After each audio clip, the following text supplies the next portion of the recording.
కృష్ణుణ్ణి. అదేంటి బావా, నువ్వు పుట్టి 80 సంవత్సరాలైంది.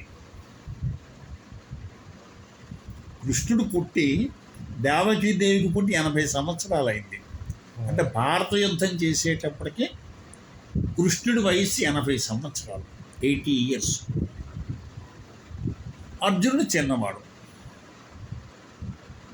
మన శాస్త్రం ఏం చెప్తుందో తెలుసా?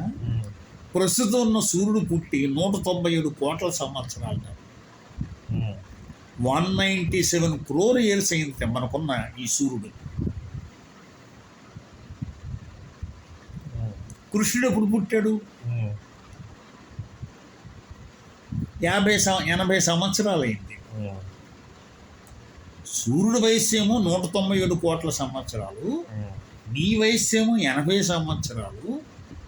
నువ్వు సూర్యుడికి చెప్పడం ఏంటి, నాకేం బోధపడట్లేదు అన్నాడు.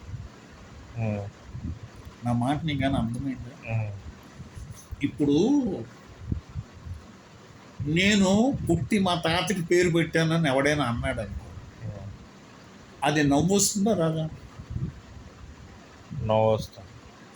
ఇప్పుడు నువ్వు పుట్టి రామారావు గారికి పేరు పెట్టావు. రామారావు గారు అంటే ప్రసాద్ మావయ్య వాళ్ళ తండ్రి. నువ్వు ముందు పుట్టావా, తాతగారు ముందు పుట్టావు?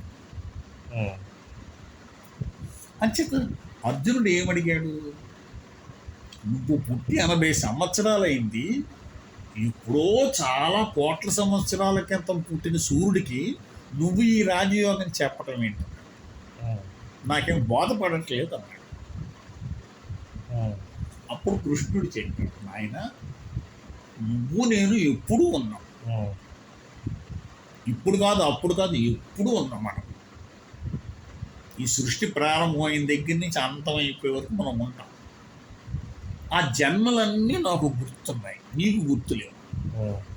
నేను కృష్ణుడు ఆ సూర్యుడికి రాజయోగం చెప్పినప్పుడు ఈ రూపం లేదు, నాకు వేరే రూపం ఉంది, అది నాకు గుర్తుంది. నీకు అవన్నీ గుర్తులేదు, నువ్వు మాయలో పడిపోయావు. ఆ మాట నీకు అర్థమైందా? అలాగా నువ్వు నా కొడుకు కాకమునుకు